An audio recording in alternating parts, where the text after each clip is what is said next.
로 잉태하사 동정녀 마리아에게 나시고 본디오 빌라도에게 고난을 받으사 십자가에 못 박혀 죽으시고 장사한 지 사흘 만에 죽은 자 가운데서 다시 살아나시며 하늘에 오르사 전능하신 하나님 우편에 앉아 계시다가 저를 서사한 자와 죽은 자를 심판하러 오시리라.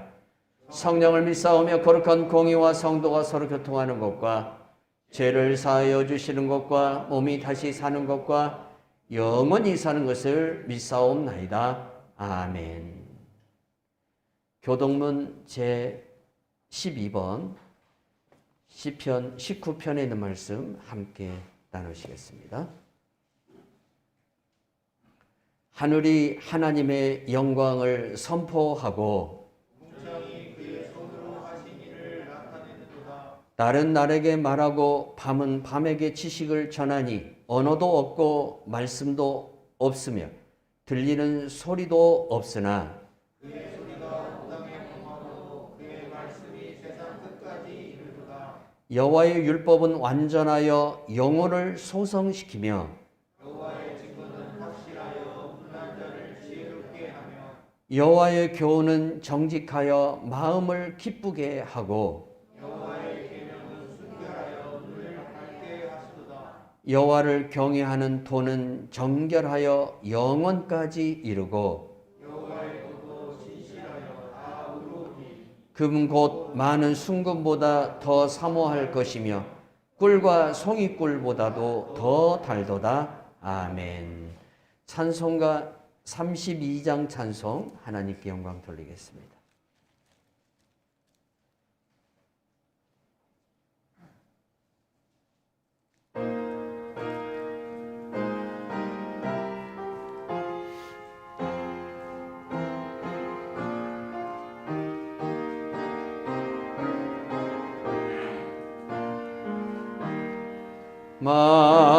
만유의 주제 존귀하신 예수 사람이 되신 하나님 나사 모하여 영원히 섬길 영광 되신 주로다.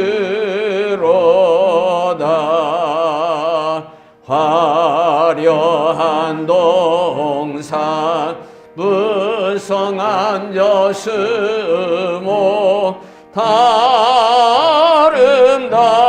아름답고 묘하나 순전한 예수 더 아름다워 봄 같은 기쁨 주시네. 광명한 해와 명랑한 저 달빛 수많은 별들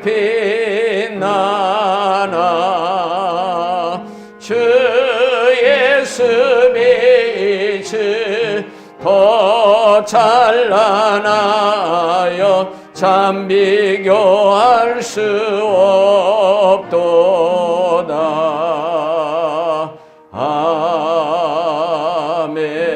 아멘. 하나님 아버지, 주님의 귀한 은혜와 사랑을 감사합니다.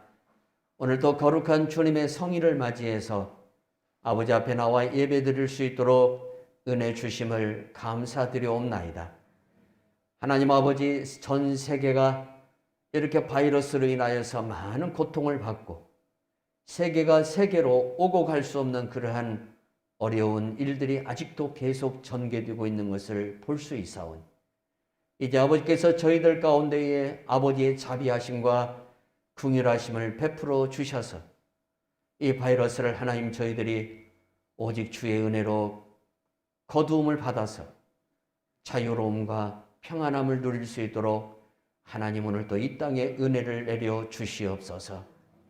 우리가 이 시간도 이 어려운 중에도 모여서 아버지 앞에 예배드리오니 우리 예배를 받으시기에 합당하신 우리 하나님 아버지, 오늘도 성도들이 입을 열어서 주를 찬송하며 주의 이름을 부를 때에 영광을 받아 주시옵고, 또한 우리 안에 아버지께서 주시는 은혜와 진리로 말미암아 성령이 충만한 심령들이 되게 하여 주시며 기쁨과 감사가 넘치는 성도들의 삶이 될 수 있도록 이 시간도 하나님 우리 심령에 오셔서 좌정하여 주시고 은혜를 내려 주시옵소서. 아버지, 목마른 자의 심령으로 오늘도 하나님 만나기를 원합니다. 간절히 주의 말씀 속에 거하시는 주님을 만나기를 원합니다. 오늘도 주시는 말씀을 통하여 우리의 심령이 주님을 만나게 하여 주시옵고 예수로 만족함을 우리가 받을 수 있는 귀한 시간 되게 하여 주시옵소서. 성령 하나님이 우리의 죄를 그리스도 예수의 피로 다 씻어 주시옵고, 우리가 하나님 오늘도 생각을 영의 생각으로 바꾸고 우리 심령이 성령의 마음으로 가득 채워져서 우리 심령이 육의 심령이 아닌 하나님의 마음이 될 수 있도록 하나님 은혜를 내려 주시옵소서. 우리가 하나님 아버지 변화되기를 원합니다. 우리가 정말 주님 앞에서 속사람으로 살아가는 사람들이 되기를 원하오니 이제는 겉사람이 아닌 속사람으로 날마다 새로워지는 우리 심령이 될 수 있도록 이 시간도 주님 우리 마음을 만져주시며 우리 생각을 주님 만져주시며 우리 귓문을 마음의 문을 열어주셔서 주의 말씀을 듣게 하여 주시옵소서. 하나님 아버지, 어려운 중에도 예배가 그치지 않고 계속 예배를 진행하게 해주심을 감사드리옵나이다. 예배 가운데 우리 주님이 좌정하여 주셔서 왕이 되시옵고 이 시간도 우리가 주의 백성이 되어서 주를 높일 때에 하나님 기뻐하시며 우리가 주님 안에 있는 거룩한 성령의 진리와 은혜가 충만함으로 말미암아 우리가 오늘도 한 주간 주님 더불어 살아갈 때에 넉넉하게 세상을 이길 수 있도록 은혜 내려 주시옵소서.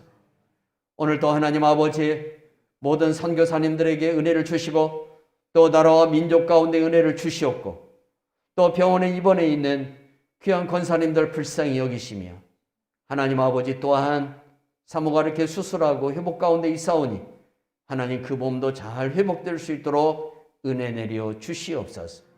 우리 백집사님 어머니도 수술하고 회복하는 가운데 있사오니 노년에 있는 하나님 아버지 집사님의 어머니를 잘 주님이 인도하여 주셔서 잘 회복되어지고 건강하게 세상을 살 수 있도록 은혜 내려 주시옵소서.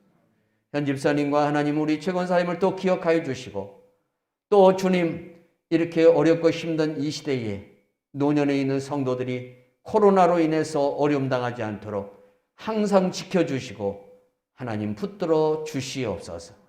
하나님 아버지, 주의 교회가 이 마지막 세대에 주님의 사명을 잘 감당하는 교회가 되기를 소망하오니 이 재단에 주의 성령을 부어주시고 주의 말씀을 부어주시며 하나님 그래서 성령과 말씀으로 말미암아 죽은 자들이 살아나며 하나님 넘어진 자들이 일어나게 하여 주시며 원수마귀가 다 예수의 이름으로 떠나게 하여 주시옵소서.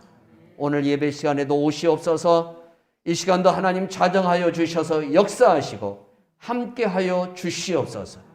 오늘도 하나님께 모든 것을 의탁하오며 살아계신 예수 그리스도의 이름으로 기도하옵나이다. 아멘.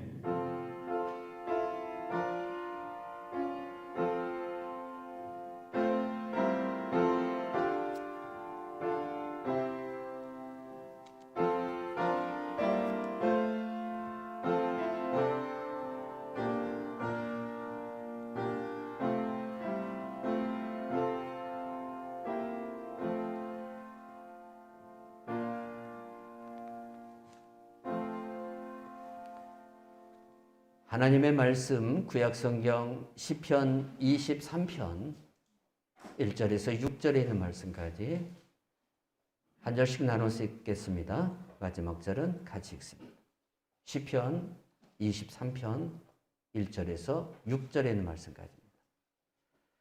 여호와는 나의 목자시니 내게 부족함이 없으리로다.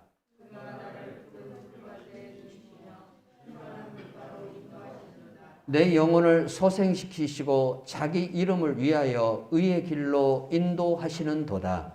내가 사망의 음침한 골짜기로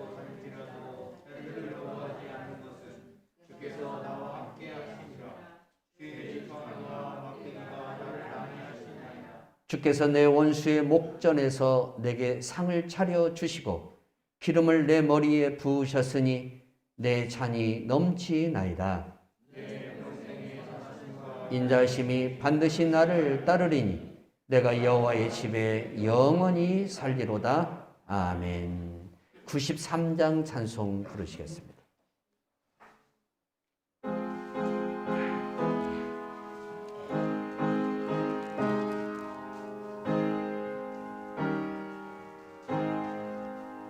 예수는 나의 힘이요 내 생명 되시니 구주 예수 떠나 살며 죄증에 빠지리 눈물이 앞을 가리고 내 맘에 근심 쌓일 때 위로하고 힘주시리 주 예수. 예수는 나의 힘이요 내 친구 되시니 그네를 간구하며 풍성히 받으리. 햇빛과 비를 주시니 주수할 곡식 많도다. 귀한 열매 주시느니 주 예수. 예수는 나의 힘이요 내 기쁨 되시니 그 명령을 준행하여 늘 충성하겠네. 주야로 보호하시며 바른 길 가게 하시니 의지하고 따라가리 주 예수. 예수는 나의 힘이요 내 소망 되시니 이 세상을 떠나갈 때 곧 영생 얻으리. 한없는 복을 주시고 영원한 기쁨 주시니 나의 생명 나의 기쁨 주 예수. 유대인들은 타인을 만나면 샬롬이라고 인사를 합니다. 아침에 특히 친구를 만나거나 아니면 심지어는 관광객들을 만날지라도 샬롬하고 인사를 합니다. 이 샬롬이라는 말은 평강이라는 말이고 평안이라는 말도 되고 평화라는 말도 됩니다. 그러면 유대인들은 왜 이 인사말을 일상적으로 사용을 했을까요? 지난 2000년 동안 유대인들이 어떻게 살아왔는가에 대한 모습을 보면 그들이 샬롬이라는 인사를 입에서 일상적으로밖에 할 수밖에 없었다는 것을 알게 돼요. AD 76년에 로마의 티투스 장군에 의해서 멸망을 당한 이스라엘이 1945년 저 지금 팔레스타인 땅에 나라를 다시 세우기까지 2000년 동안 나라 없는 민족으로 살아왔어요. 온갖 학대와 죽음과 고통을 당하면서 2000년 동안을 그들이 살아왔습니다. 세계 어느 정부도 이스라엘이 다시 자기들의 본 땅인 팔레스타인에 정부를 세우고 나라를 세우는 것을 허락을 하지를 않았습니다. 유대인들은 반역의 무리들이기 때문에 어떤 민족도 어떤 제국도 이스라엘이 다시 재건되어지는 것을 원치를 안 했습니다. 심지어 로마조차도 이스라엘이 다시 재건되어지는 것을 원치 않아서 로마가 기독교 국가가 된 이후에도 여전히 유대인들은 세계 각곳을 떠들어 다니면서 살아야만 되는 민족이 되었던 겁니다. 그러다 보니까 이들은 매일매일 하루하루 살아가는 삶 자체가 불안했고 염려스러웠고 걱정스러울 수밖에 없었습니다. 특히 세계 제2차 대전이 일어나던 그 해에 또 그 기간에 유대인들은 어디에서 어느 때 누구에게 붙들려서 수용소에 수감되고 또한 형장의 이슬로 사라질지 모르는 삶을 살아가야만 되었습니다. 유대인이라는 혈통을 가지고 있다는 이유 때문에 아무런 어떤 죄의 연고 없이 수용소에 끌려가서 비참한 인생을 살아야만 되었고 독일군에 의해서 인체 실험의 대상이 되어야만 되는 참혹함을 견뎌야만 되었습니다. 그런 유대인들이 아침에 사람을 만나면 샬롬합니다. 이 말은 결국 자기들이 평안하기를 바라는 하나의 소망의 주제가 된 겁니다. 정말 평안해서 샬롬하는 게 아니라 내가 이런 샬롬, 쉽게 말하면 평안함을 간절히 원한다는 거예요. 그러나 이 평화가 2000년 동안 그들에게 단 한 번도 주어진 적이 없었다는 겁니다. 그들의 평화는 일상적인 용어이며 인사이지만 사실은 그 평화를 진정으로 누리면서 나누는 인사말이 아니라 그 평화의 인사말처럼 내가 평화를 누리기를 원한다는 소망 가운데 그 인사를 했다는 사실이에요. 헬라 사람들도 아침이면 옆집 사람과 함께 평안이라는 인사말을 나누는데 헬라어로 에이레네라는 말이에요. 히브리어로는 샬롬이라는 말이 헬라어로는 에이레네라는 용어인데 똑같은 뜻이지만 단어는 발음이 틀려요. 헬라인들도 아침이 되면 옆집 사람들에게 혹은 자기가 만나는 사람들에게 에이레네 하면서 인사를 합니다. 히브리 말로 샬롬입니다. 우리말로 하면 평안하였느냐라는 말입니다. 그러면 왜 헬라인들도 일상적으로 만나는 사람마다 에이레네라는 말을 통해서 인사를 나눴을까요? 헬라라는 이 제국도 지금의 그리스예요, 여러분. 이 제국이 누구로부터 날마다 침입을 받았냐면 알렉산더라는 왕이 나타나기까지, 그래서 그 마케도니아를 통일하고 그들이 페르시아 원정을 떠나서 페르시아를 정복하기까지 그들은 항상 외세의 침입을 당해야만 되었어요. 특히 페르시아 제국이 지중해를 건너서 마게도니아 지방을 침략하는 일들이 일상적인 그러한 생활이었어요. 그러다 보니까 전쟁으로 인해서 참혹한 그러한 삶을 살아야 되는 그들의 일생이 날마다 반복되었던 거예요.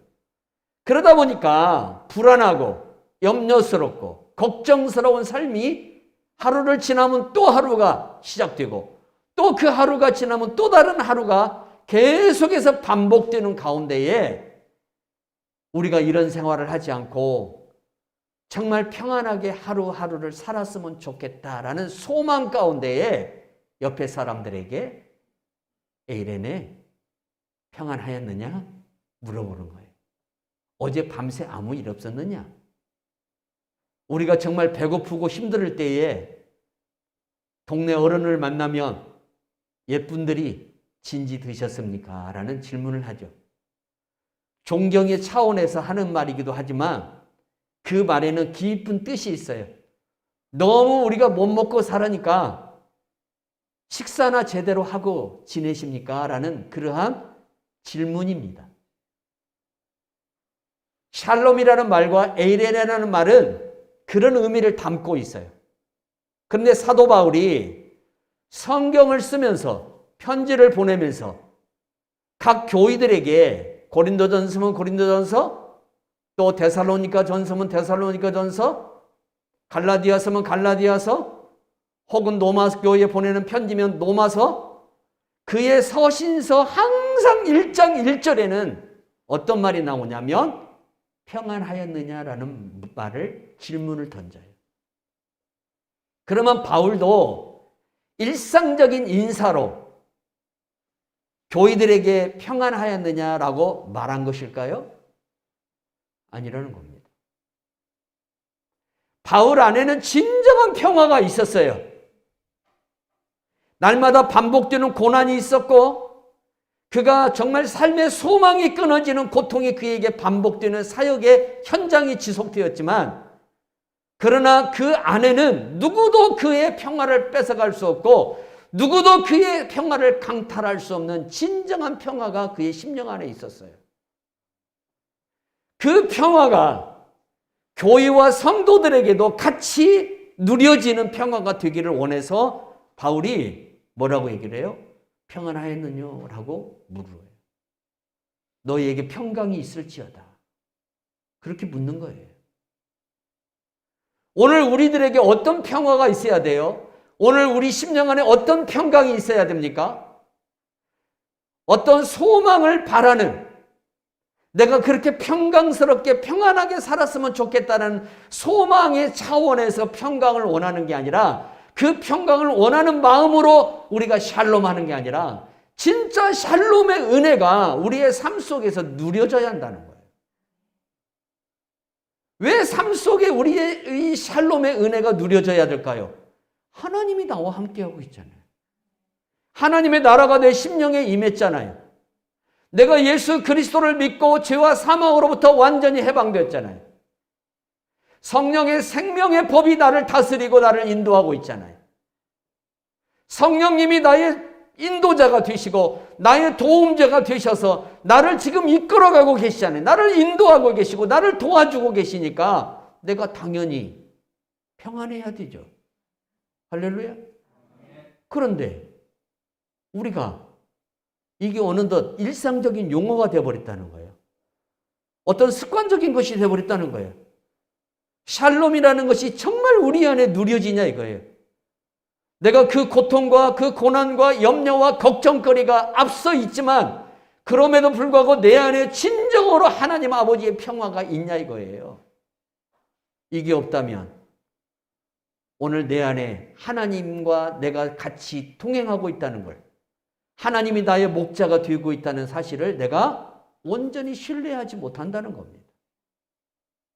시편 23편은 누가 썼습니까? 다윗이 썼습니다. 다윗이 시편 23편을 썼습니다. 언제 썼습니까? 여러분 시편 23편을 보면 다윗이 이 시편을 썼다라고, 다윗이 어떤 그런 상황에서 이 시편을 썼다라고 이해하기 힘든 시편의 시가 23편이에요. 이 시편을 쓰려면은 뭔가 좀 환경도 좋고 자연의 어떤 그러한 분위기도 좋고 마음이 좀 평안한 가운데에 이 시편이 기록되었다라고 우리가 쉽게 그렇게 받아들일 수 있는데, 실상은 시편 23편은 다윗이 최고로 힘들고 어려울 때 썼어요. 사울에게 쫓길 때. 어디에서? 그것도 아둘람 굴에서. 제가 유튜브로 아둘람 굴을 한번 봤어요. 유튜브로 아둘람 굴을 치면 아둘람 굴이 어떻게 생겼는가 여러분 나와요. 그런데 그 굴 속이 들어가면 한 사람이 들어갈 수 있는, 그리고 서서는 못 가고 기어서 가야 되는, 포복을 해야만 들어갈 수 있는 굴이에요. 그런 굴 속에서 살았어요. 적이 나를 발견하고 공격을 하러 굴 속에 들어오면 그 적이 나를 잡지 못하게 하기 위해서 좁은 통로로 들어가는 거예요. 그 통로에 은신처를 삼아서 자기 몸을 보존한 거예요. 다윗이 아둘람 굴에서 그렇게 살았어요. 여러분, 이 삶이 여호와는 나의 목자시니 내게 부족함이 없으리로다라는 그러한 표현을 할 수 있는 삶입니까? 아니지 않습니까?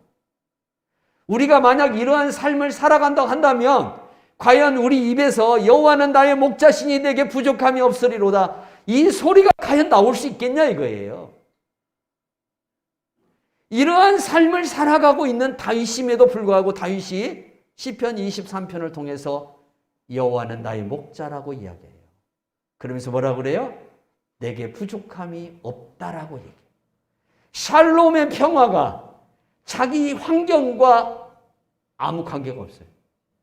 자기 환경은 정말 샬롬의 은혜를 누리지 못할 수밖에 없는 그런 환경인데, 실상은 다윗이 그런 환경 속에서 살면서도 불구하고 샬롬을 누리고 사는 성도예요. 우리가 오늘 이걸 배워야 한다는 거예요. 샬롬, 내가 지금 평화를 누리고 있다라고 말할 수 있는 환경이 아니에요. 살기 위해서 그 좁은 굴 속에 들어가 가지고 자기의 피난처로 삼을 수밖에 없는 그런 환경 속에서 살고 있어요. 먹을 것이 없어서 누군가에 가서 손을 내밀어야만 되었고, 살아남기 위해서 미친 척해야만 되는 그러한 삶을 연속해서 10여 년이 넘는 시간 동안 다윗이 살아왔어요. 사울에게 쫓겨서 살기 위해서 아둘람 굴로 들어갔어요. 근데 여기에서 그가 여호와는 나의 목자시니 내게 부족함이 없다라고 이야기를 합니다. 얼마나 대단한 영성입니까? 오늘 우리에게 이 영성이 있기를 주님의 이름으로 축원합니다. 이 평화가 우리에게 있어야 됩니다. 내 삶과 관계없이, 내 환경과 관계없이 하나님이 지금 나와 함께하고 있다는 이 사실, 하나님이 내 삶을 거룩하게 인도하시고 여전히 나와 동행하고 있다는 이 사실에 우리가 평화를 누리고 살아야 한다는 거예요. 적이 진을 치고 내게 한 길로 왔을지라도 그들이 7길로 내 앞에서 도망한다는 사실을 우리가 확신하면서, 그걸 신뢰하면서 우리가 평화를 누려야 한다는 거예요. 그런 성도가 돼야 돼요. 다윗이 첫 번째 뭐라 그래요? 여호와는 나의 목자시니 그래요. 목자와 양의 관계에 대해서 말씀하고 있어요. 자, 미국의 어느 큰 회사의 사장이 갑자기 죽었습니다. 근데 참 미국은 재밌는 나라예요. 부사장이 대부분 사장으로 올라가든가 뭐 전무 같은 사람들이 사장으로 올라갈 가능성이 우리나라는 거의 100%인데 미국은 그런 그러한 일들을 또 행하지 않는 그런 회사들이 있어요. 파격적으로 사장을 뽑는데 사원 중에서 리더십이 있고 회사를 능히 아주 큰 회사로 혹은 세계적인 기업으로 성장시킬 수 있는 그러한 사람을 뽑아서 사장에 앉혀놓습니다. 어느 날 사장이 누가 되느냐면 사원 중에 유능한 사람이 뽑혀서 사장이 돼버리는 거예요. 근데 미국은 사장이 되면 거기에 대한 대우가 확실합니다. 사원 때에 받았던 월급의 100배를 줘버립니다. 사장이 되면. 대신에 책임을 져야 됩니다. 회사를 책임져야 됩니다. 그 수천 명이 되는 사원들을 다 먹이 살려야 됩니다. 여러분, 물건을 팔다 보면 재고가 남잖아요. 이 재고 문제도 다 해결해야 돼요. 그래서 사원 중에 사장이 된 이 사람이 회사를 운영하다가 스트레스를 받는 거예요. 너무나 스트레스를 많이 받아서 정신과에 갔어요. 사원으로 있을 때와 사장으로 있을 때 너무 달라요. 대우는 그만큼 해주지만 받는 대우에 대한 합당한 어떤 그러한 능력을 보여줘야 돼요. 그런데 그 능력이 1년, 2년이죠. 시간이 가면서 스트레스를 받는 거예요. 올라갈수록 사람은 스트레스를 받는 거예요. 아들로 살아갈 때가 더 편해요. 아버지로 살아갈 때보다 아들로 살아갈 때가 더 편하다니까요. 아버지가 돼봐야 돼요. 그러면 아버지로서 살아가는 삶이 얼마나 힘든 삶인가를 자녀들이 알게 돼요. 그래서 자녀들도 장가를 가서 아버지가 되면 내 아버지를 이해하게 돼요. 이 사장님도 전에 사장이 얼마나 스트레스를 받으면 그렇게 갑자기 죽었을까? 자기 자신을 보면서 그걸 느끼는. 도저히 안 되겠어 정신과 의사를 찾아갔어요. 선생님, 내가 어떻게 해야 좀 이 스트레스를 다 해소하고 내가 어떻게 이 자유함을 누릴 수 있습니까? 상담을 하니까 이 정신과 원장님이 저 미국 휴스턴에 가면 텍사스라는 곳이 있는데 그 텍사스 감리교회에 목사님이 계십니다. 이 목사님을 가서 만나십시오. 찰스 알린이라는 이 목사님인데 이 목사님을 가서 만나면 당신이 큰 도움을 받을 수 있을 겁니다. 그래서 이 사장이 이 목사님과 찰스 알린 목사님과 연락을 해서 이제 만나는 시간과 또 그 예약을 쉽게 말하면 해놓은 거예요. 미팅을 이제 다 예약을 해놓은 거예요. 그리고 이제 텍사스 그리에 거기서로 달려가서 비행기를 타고 와서 그 목사님 찰스 알린 목사님을 만나는데 자기 사정을 다 이야기를 한 거예요. 근데 목사님이 가만히 듣더니 내가 처방약을 줄 테니까 꼭 내가 처방한 대로만 해야 됩니다. 만약에 내가 처방을 해준 대로 하지 않고 당신 맘대로 하면 당신의 병은 절대 안 낫습니다. 처방해준 대로만 하세요. 그러면서 종이에다가 뭘 하나 써주더래요. 그게 뭐냐면 시편 23편 말씀이었어요. 시편 23편을 하루에 5번씩 읽으라는 거예요. 5번씩. 1절에서 6절까지 되는 이 말씀을 하루에 5번씩 읽으라는 거예요. 일어나서 한 번, 조밥 먹고 한 번, 점심 먹고 한 번, 저녁 먹고 한 번, 잠자기 전에 한 번, 5번. 5번을 꼭 읽으라는 거예요. 당신이 바쁘다고 해서 5번을 한 번에 다 읽으면 약효가 나지 않을 거예요. 라고 이야기를 했어요. 찰스 알린 목사님의 말씀대로 이 CEO가 그대로 합니다. 그런데 어떤 일이 벌어졌는지 아십니까? 딱 일주일 지났습니다. 밥맛이 돌아옵니다. 잠을 잘 잡니다. 몸에 변화가 일어나기 시작했습니다. 기쁨이 찾아옵니다. 그리고 회사에서도 자기의 능력이 다시 살아나기 시작합니다. 이게 하나님 말씀의 능력이에요. 텍사스 감리교회를 담임하시는 찰스 알린 목사님이 쓴 책에 보면 이 내용이 나와요. 자기가 미국의 어느 유수한 기업의 CEO를 만났는데 이 사람을 만나서 이 방법을 가르쳐 줬더니 이 사람이 이 방법대로 순종해서 오늘날 정말 미국에서 존경받는 기업인이 됐다라고 그분의 쓴 책에 보면 나옵니다. 사랑하는 성도 여러분, 사람 중에 문제 없는 사람 없습니다. 다 문제 있습니다. 문제 없는 사람 없어요. 문제 없는 사람 있다고 하면 여러분 찾아보십시오. 없습니다. 사람이 문제가 많고 적음의 차이는 있어도 다 문제가 있습니다. 근데 이 문제를 어떻게 우리가 해결해야 될까요? 시편 23편을 쓴 사람은 다윗이에요. 이 다윗은 양을 키워봤어요. 직접 목동이 되어서 목자가 되어서 양을 키워본 경험이 있기 때문에 양과 목자의 관계를 통해서 하나님과 우리의 관계에 대해서 말씀하고 있어요. 그래서 다윗은 뭐라고 하냐면 내게 부족함이 없다 그래요. 내게 부족함이 없다. 여러분 집에 있는 개에게 맛있는 것을 주고 또 개가 스트레스를 해소할 수 있도록 운동도 한번 시켜주고 그러고 난 뒤에 저녁에 한번 보세요. 개가 잠 못 자면서 한숨 푹푹 쉬면서 잠도 못 자고 그러는 개가 대한민국에 단 한 마리라도 있을까요? 여러분 개가 잠 못 자고 한숨 푹푹 쉬는 거 봤습니까? 안 그렇지 않습니까? 이 동물들은 본능적인 것이 만족만 되면은 다리 뻗고 잡니다. 그런데 사람은 안 그렇습니다. 돈이 채워져도 내 명예가 채워져도 내 권력이 채워져도 잠이 오지를 않아요. 밥맛이 없어요. 아무리 높은 자리에 올라가도 만족이 없어요. 기쁨이 없어요. 이거 하면 내 인생이 행복해질 줄 알았는데 그게 완성이 되어도 행복해지지 않아요. 이게 사람이에요. 동물과 사람의 차이점이 여기에 있어요. 왜 그럴까요?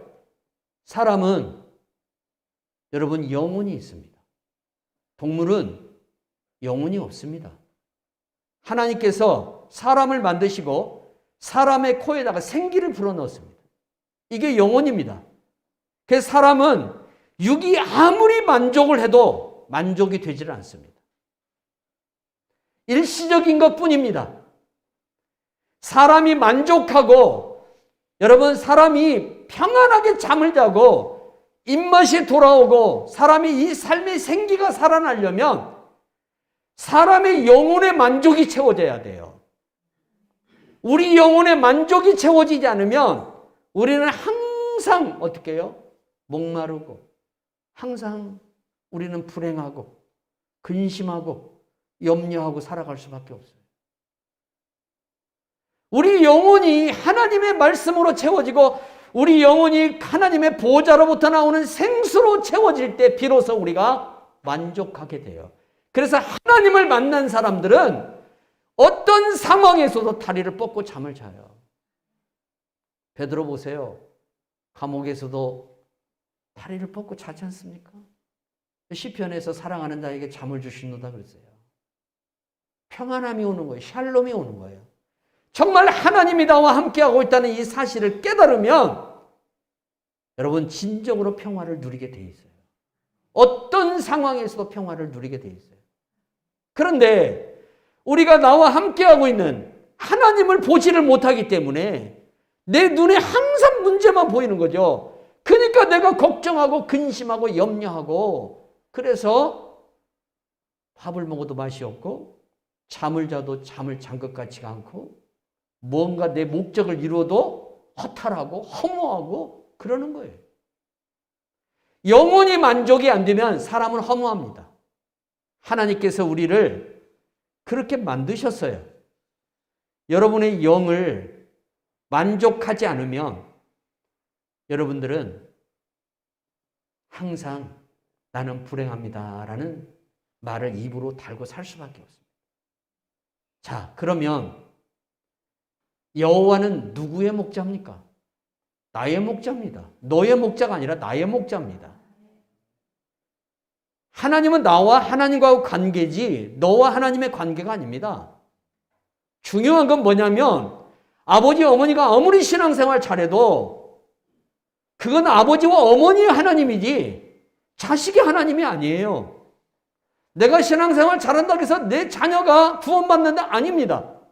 내 자녀도 예수를 믿어야 구원받습니다. 나와 하나님과의 관계예요. 하나님은 나의 목자예요. 나의 목자. 너의 목자도 되지만 중요한 것은 나의 목자라는 거예요. 하나님이 여러분의 목자가 돼야 되는데 여러분 고3생 수험생에게 어느 날 엄마가 방에 들어가서 야 시험이 얼마 남았다고 네가 잠을 자냐. 내가 너 잠 대신 자줄게.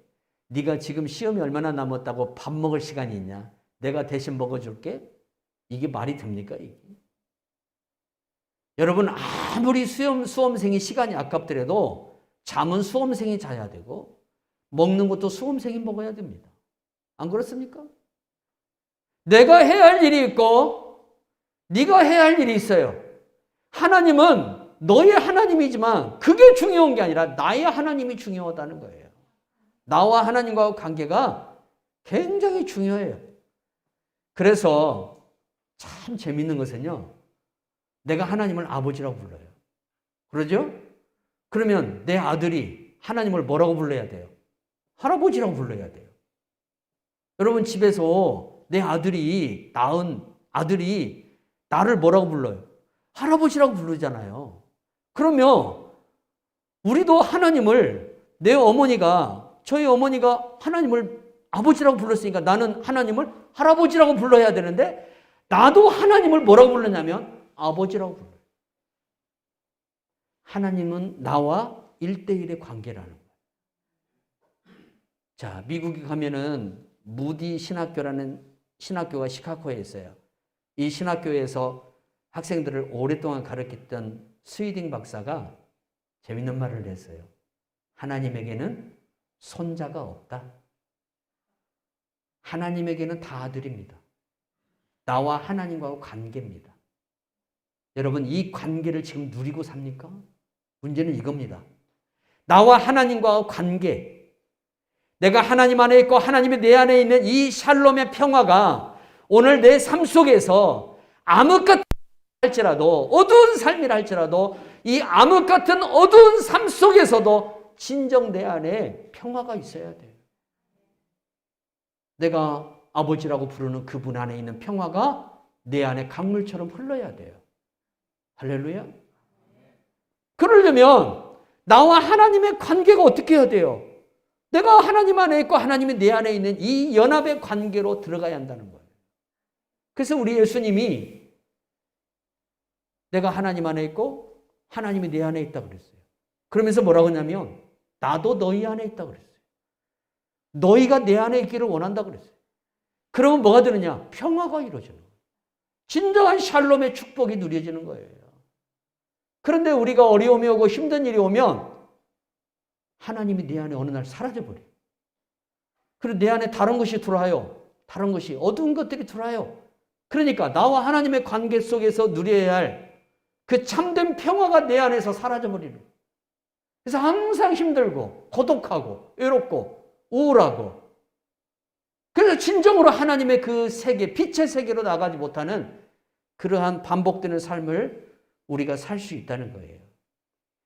성도 여러분, 우리는 루하라는 영혼에 의해서 창조되어졌습니다.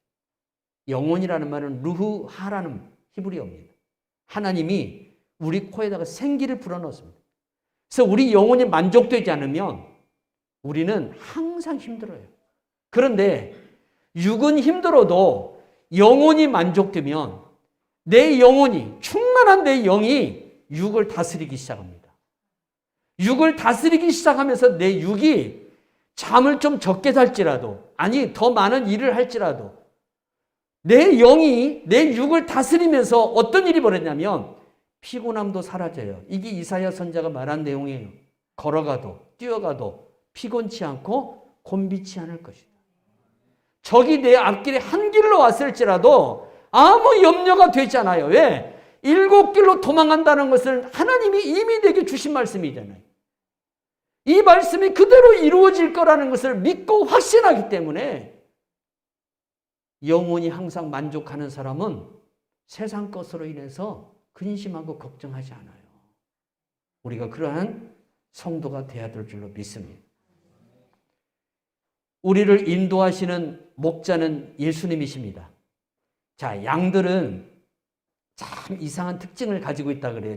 그 양을 키우는 전문가들의 말을 들으면 양들은 참 이상한 특징을 가지고 있대요. 어떤 특징을 갖고 있냐면 목자가 보이지 않으면 양들은 불안해합니다. 굉장히 불안해합니다. 그래서 그 중에 독특한 애들이 있어요. 그 중에 하나가 막 도망가요. 그러면 다른 양들도 막 따라가요. 양들에게 물어봤어요. 너 왜 그렇게 쫓아가? 그랬더니 나도 몰라요. 제가 가니까 나도 가요. 양들이 그런다는 거예요. 양들. 우리를 주님이 뭐라고 비유해놨어요? 양들이라고 그랬어요. 양들. 많고 많은 동물 중에 우리를 뭐 소나 말이나 이런 걸로 비유하지 않고 그 동물들 중에서 양으로 우리를 비유해놨다는 거예요. 그래서 우리의 목자이신 예수님이 내 삶 속에 주관자가 되고 나를 다스려주고 나를 인도하지 않으면 나는 불안해지기 시작합니다. 막 염려가 찾아오고 근심이 찾아오기 시작합니다. 근데 예수님이 여러분 딱 붙들어 주십시오. 예수님이 여러분 딱 만져줘 보십시오. 이 염려가, 이 근심이 순간에 다 사라져 버립니다. 다 사라져요. 문제가 해결돼서 그런 게 아니에요. 문제는 여전히 남아있음에도 불구하고 그 문제를 보는 시각이 달라져 버려요. 문제한테 내가 뭐라고 하냐면 그래봤자다 그래요. 전에는 그 문제를 바라보면서 염려하고 근심했던 사람이 이제는 그 문제를 바라보면서 뭐라고 하냐면 네가 그래봤자, 네가 그래봤자 네가 나를 못 이겨. 담대히 선언하게 돼요. 전에는 마귀만 봐도 덜덜 떨던 사람이 이제는 마귀를 보고 예수 이름으로 나가라 그래요. 누구를 바라보면, 목자를 바라보면 힘이 나는 거예요. 목자를 바라보면. 어떤 아이에게 아버지가 저 1km 정도 떨어져 있는 삼촌 집에 갔다 오라고 그랬어요. 아이가 죽어도 안 간다는 거예요. 왜? 밤 12시거든요. 무섭잖아요, 혼자 가기가. 이 아이가 안 간다는 거예요. 근데 아이에게 아버지가 뭐라고 하면 내가 함께 갈 테니까 삼촌 집에 가자. 그러니까 아이가 따라 나섰어요. 근데 아이가 아버지의 손을 꼭 잡고 가는데 가다가 뭐라고 하냐면 아빠 나 무서워. 못 가겠어. 하는 애들이 꼭 있어요. 그런 양들이 있다 이 말이에요. 그런 양들이. 지금 하나님이 내 손을 꽉 잡고 목자 되신 예수님이 내 손을 꽉 잡고 지금 가고 있는데 나를 인도하고 있는데 나를 푸른 초장과 쉴만한 물가로 인도하고 있는데 가다가 갑자기 서가지고 나 안 갈래. 왜? 무서워. 내가 있잖아. 당신이 누군데? 지팡이와 막대기로 우리를 다스려 주시고 지켜주시고 인도해 주시는 예수님이 계신다는 거예요. 예수님. 여러분 그 예수님이 나를 붙들고 지금 인도하고 있고 나와 동행하고 있으니까 우리가 낙심하고 좌절할 필요가 없어요. 힘내셔야 돼요. 여러분 손을 주님이 붙들고 가고 있잖아요. 내 손을 잡고 가고 있잖아요. 그러니까 가다가 좀 힘들고 어려운 일이 닥쳐도 주님 다 이겨나게 하실 줄 믿습니다. 주님 다 이겨나고 승리하게 하실 줄 믿습니다. 왜? 주님이 내 손을 붙들고 있기 때문에. 주님이 나의 목자이기 때문에. 너의 목자가 아니라 나의 목자다니까요. 우리 예수님이 나의 목자예요. 나를 인도하시는. 그 확신과 그 믿음을 가지고 우리가 나가야 한다는 거예요. 깜깜함을 바라보는 게 아니라 그 깜깜함 속에서도 빛을 비춰서 우리를 인도하시는 예수님을 바라보는 그러한 성도가 될 때에 승리할 수 있습니다. 그러한 성도들이 되시기를 바랍니다. 우리 예수님은 우리의 영혼을 소생시키는 목자입니다. 자, 양은 어떤 특징을 가지고 있냐면 쉬웁고 단순한 것을 그렇게 좋아한답니다. 양이. 목자들이 여러분 우리가 그 영상 같은 거 보면 양의 털을 깎습니다. 이 양의 털을 깎아주지 않으면 양들은 100% 죽습니다. 털을 깎지 않아서 죽는 게 아니라 털로 인해서 죽습니다. 털을 깎지 않으면 이 털이 오염물질에 오염돼서 굳어버려요. 여러분 강아지 키워보셨죠? 털 안 깎아주면 이 털이 뭉쳐버려요. 그런데 이스라엘은 누가 여러분 나뭇가지에 머리 걸려가고 죽었어요? 압살롬이에요. 압살롬. 이 양들도 나뭇가지에 이 털이 걸리면 빠져나오들 못해요. 그러면 양들이 넘어져 버려요. 이 양들의 특징이 뭐냐면 양들이 넘어지면 내 발을 가지고 일어나들 못해요. 양은 절대 스스로 못 일어납니다. 내 발을 공중에다 대고 허둥댄대요. 하루 종일 이런대요. 일어나 보려고. 근데 못 일어나는 거예요. 그러다가 양이 죽어요. 그래서 목자들이 양이 걸리지 않도록 이 털에 의해서 나뭇가지에 걸려서 넘어지지 않도록 털을 밀어주는 거예요. 우리 예수님이 우리의 목자인데 우리가 넘어지면 우리가 스스로 거기에서 일어나 보려고 발부둥을 쳐요. 못 일어나요. 결국 막이 밥이 되어버려요. 그래서 이스라엘의 목자들은 양들이 저 해로운 동물들에 의해서 혹시 해를 당하는 게 않나 그걸 또 살펴보지만 정말 주의 깊게 살펴보는 것이 뭐냐면 양들이 넘어졌나 안 넘어졌나. 양들이 넘어졌나 안 넘어졌나. 이거 확인하는 거예요. 넘어지면 달려가서 양을 일으켜줘요. 왜? 양은 스스로 일어날 수가 없어요. 이게 양들의 특징이에요. 그래서 우리를 그런 양으로 비유해놨다는 거예요. 그런 양으로. 단순하고 또 넘어지면 스스로 일어날 수 없는 그런 존재들. 그래서 목자이신 우리 예수님이 항상 우리가 넘어지고 쓰러지면 달려오셔서 우리를 세워주시고 일으켜주시는 그러한 하나님이시라는 것을 우리가 믿어야 돼요.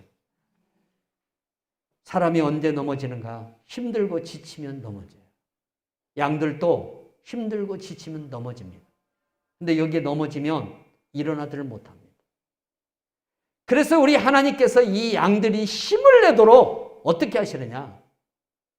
양들을 푸른 초장으로 인도해 주시는 거예요. 그 풀을 먹게 하는 거예요. 물을 마시게 하는 거예요. 서울 영락교회에서 평생을 목회하시다가 돌아가신 한경직 목사님이 원래는 저 북한 신우주 제1교회 담임 목사였었어요. 북한에서 사역을 하다가 공산주의 때문에 이제 내려와서 영락교회를 개척해서 지금의 영락교회를 만드신 그러한 훌륭하신 분이죠. 근데 이분이 저 북한 신우주 제1교회를 담임할 때에 너무 목회하기가 힘들어서 하나님 나 그만할래요. 나 못 하겠습니다 하면서 그 신우주가 바로 압록강변 옆에잖아요. 그 압록강변 그 모래사장에 가가지고 벌러덩 누워버렸대요. 하나님 나 더 이상 못 하겠습니다. 그러니까 오늘부로 사임서 낼 테니까 나를 더 이상은 당신의 목자라고 종이라고 부르지 마십시오. 그러고 누워있는데 환상 가운데 큰 손, 이 오른손과 왼손이 하늘에서 내려오더니 목사님을 딱 잡아서 일으켜버리더랍니다. 딱 일으키면서 그때에 자기에게 이제까지 단 한 번도 경험하지 못한 새 힘이 일어나 버리더랍니다. 양식을 먹어서 어떤 음식을 먹어서 일어나는 힘이 아니라 이제까지 단 한 번도 경험해 보지 못한 정말 신비한 힘이 자기를 잡더라는 겁니다. 그러면서 이분이 뭐라고 했냐면 그 힘으로 내가 70년 동안 목회를 했습니다. 그 힘으로 70년 동안 내가 여기까지 달려왔습니다. 마지막으로 그 말을 남기고 돌아가셨어요. 성도 여러분, 하나님이 우리에게 힘 주시려고 오늘 부르신 거예요. 오늘 이 자리에 말씀으로 여러분들을 힘 주시는 거예요. 여러분들에게 꼴을 먹여서 힘을 내게 만드는 거예요. 내가 너의 목자다 이거라는 거예요. 내가. 그러니까 너는 아무리 어려운 일이 있고 힘든 일이 있어도 평화를 누리라는 거예요. 네가 넘어지는가, 네가 지금 바르게 서 있는가, 내가 너를 주시하고 있다는 거예요. 네가 넘어져도 걱정하지 말라는 거예요. 내가 너에게 달려가서 일으켜 주겠다는 거예요. 내가 너에게 성령을 보내서 너로 하여금 기쁨과 즐거움을 누리게끔 만들어 주겠다는 거예요. 너의 인생의 길을 다 내가 알아서 책임져 주겠다는 거예요. 우리 하나님이 그렇게 우리에게 지금 시편 23편을 통해서 말씀하고 있어요. 여러분 이 은혜를 누리고 사시기 바랍니다. 한 주간 동안 정말 나의 목자 되신 예수님이 여러분과 함께하는 그 은혜를 누리고 살아야 됩니다. 나는 양입니다. 하나님이 알고 있습니다. 내가 얼마나 단순한 존재인지. 내가 넘어지면 스스로 일어날 수 없는 존재라는 걸 알고 있습니다. 정말 온유하고 순전한 양이지만 그럼에도 불구하고 내게는 정말 많은 단점이 있습니다. 양을 보십시오. 둥글둥글하지 않습니까? 다리는 굉장히 얇습니다. 이 동물의 특징들을 보면은 이 사자 같은 거 보세요. 호랑이 같은 거. 다리가 얼마나 무섭게 생겼어요.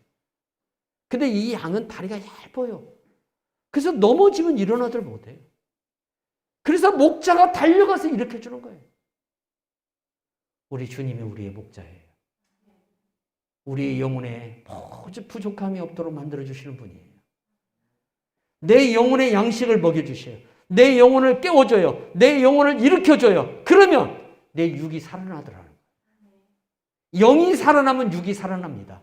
영이 죽으면 아무리 훌륭한 육을 가지고 있어도 그 육은 죽게 되어 있습니다. 그래서 우리 예수님이 사람이 떡으로만 사는 게 아니라 여호와 입에서 나온 말씀으로 산다 그랬습니다. 한 주간 말씀 먹으세요. 우리의 목자 되신 예수님이 당신의 입으로 하신 이 말씀을 먹으세요. 시간이 있으면 성경 필사하세요. 교회에서 신약 사드릴 테니까 필사하세요. 내가 우리 노우찬 성도님한테 간증을 들었어요. 굉장히 회사에서 어려웠어요. 왕따를 당했어요. 마귀의 세력들이 막 그 단체로 그냥 공격을 하는 거예요. 옛날 같으면 확 올라와서 같이 해버리는데 옆에서 우리 정 집사님이 잘 이렇게 영적으로 도와줘서 참느라고 힘들었어요. 근데 그 참는 걸 뭘로 했냐면 성경 필사로 했대요. 나도 몰랐어요. 나중에서 얘기를. 근데 성경 필사를 했는데 지금 마태복음, 마가복음, 누가복음 끝내고 요한복음 들어가고 있답니다. 그런데 놀라운 일이 벌어졌어요. 그 원수들이 다 무너져 버리는 거예요. 그 원수들이 다 한 길로 왔다가 7길로 도망가는 거예요. 이 역사가 일어나요. 그리고 회사에서 어떤 사람이 되냐면 야베스처럼 존귀한 자가 됐어요. 존귀한 자. 하나님이 그렇게 만들어 놓는 거예요. 제가 뭘 깨달았냐면 하나님이 성경을 쓰기만 해도 그렇게 좋아하더라 이거예요. 쓰기만 해도. 읽고 쓰고 듣고 행하면 얼마나 더 좋아하겠냐 이거예요. 그분이 우리의 목자가 되심을 반드시 보여줄 줄로 믿습니다. 한 주간도 승리하시고 낙심하지 말고 절망하지 말고 목자 되신 예수님으로 말미암아 큰 은혜가 강물처럼 흐르고 넘치기를 주 예수의 이름으로 축원합니다. 하나님 아버지 감사합니다. 오늘도 우리 하나님께서 시편 23편을 통해서 우리에게 말씀을 주심을 감사오니 우리 영혼이 하나님 한 주간도 말씀으로 기도로 성령으로 말미암아 만족함으로 말미암아 우리가 한 주간도 어떤 삶을 살지라도 하나님 샬롬을 누리고 사는 성도들이 되게 하여 주시옵소서. 감사드렸고 예수님 이름으로 기도하옵나이다. 아멘. 찬송 부르겠습니다. 찬송가 412장 부릅니다.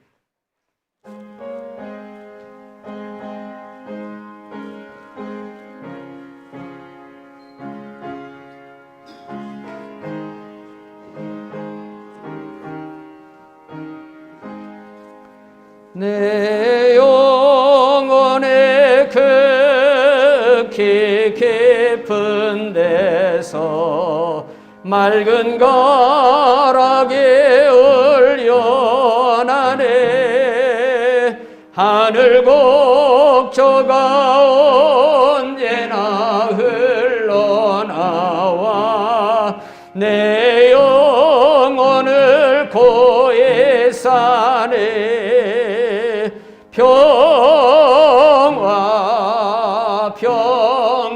평화로다 하늘에서 내려오네 그 사랑의 물결이 영원토록 내 영혼을 덮으소서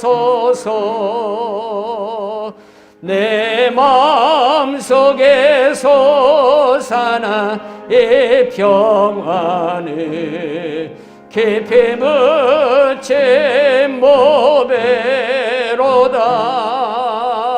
나의 보화를 캐내어 가져갈 자 그 아무도 없으리라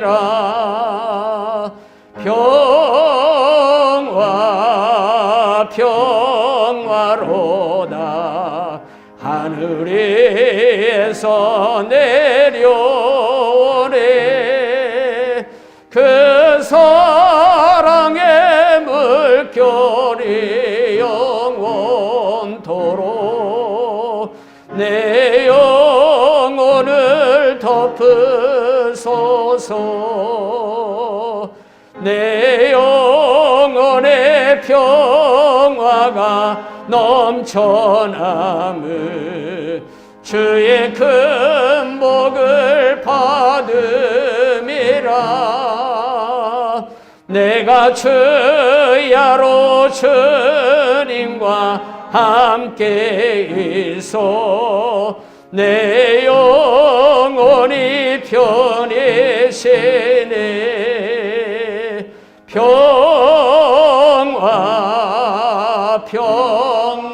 평화로다 하늘에서 내려오네 그 사랑의 물결이 영원토록 내 영혼을 덮으소서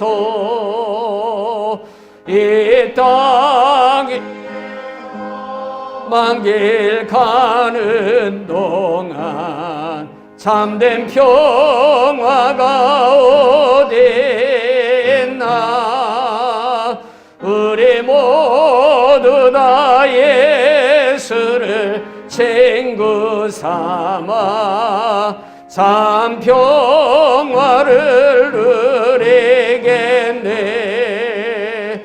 평화 평화로다 하늘에서 내려오네 그 사랑의 물결이 영원토록 내 영혼을 덮으소서. 우리 성도님들이 기도를 많이 해주셔서 집사람이 수술을 잘 마치고 회복 중에 있습니다. 밥을 좀 잘 먹지 못해서 조금 염려가 되는데 그래도 안 아프다고 하니까 제가 살 것 같아요. 잘 회복이 될 수 있도록 같이 기도해 주시면 감사하겠습니다. 그리고 기도 많이 해주셔서 고맙다고 저한테 꼭 인사를 목사님 해주십시오. 그래서 우리 교인들한테 인사하니까 기도 많이 해주셔서 진심으로 감사를 드립니다. 면회는 안 됩니다. 죄송한데 병원 입구에서 다 막고 있으니까 그냥 기도만 해주시면 감사하겠습니다. 기도하겠습니다. 하나님 아버지 감사합니다. 한 주간 동안도 저희들을 인도해 주셨고 또 한 주간을 또 살게 해주심을 감사합니다.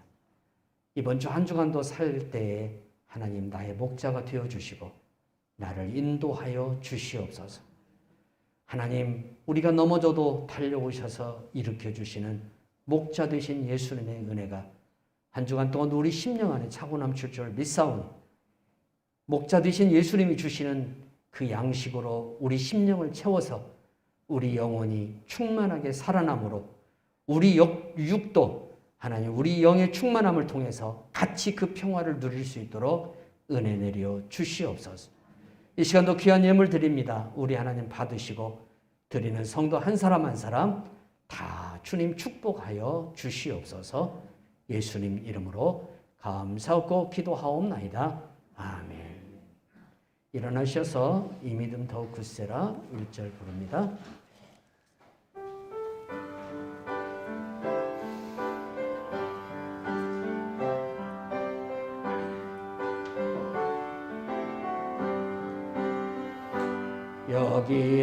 여기에 모인 우리 주의 은총 받은 자여라.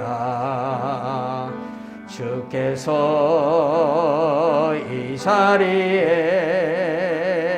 함께 계심을 아노라. 언제나 주님만을 찬양하며 따라가리니 시험을 당할 때도 함께 계심을 믿노라. 이 믿음 더욱 굳세라. 주가 지켜주신다. 어두운 밤에도 주의 밝은 빛 인도하여 주신다. 이제는 우리 주 예수 그리스도의 은혜와 하나님 아버지의 크신 사랑과 성령 하나님의 함께 하심이 목자 되신 예수님과 한 주간도 동행하며 승리하기를 원하는 사랑하는 성도들 위해 이제로부터 영원토록 함께 있을지어다. 아멘.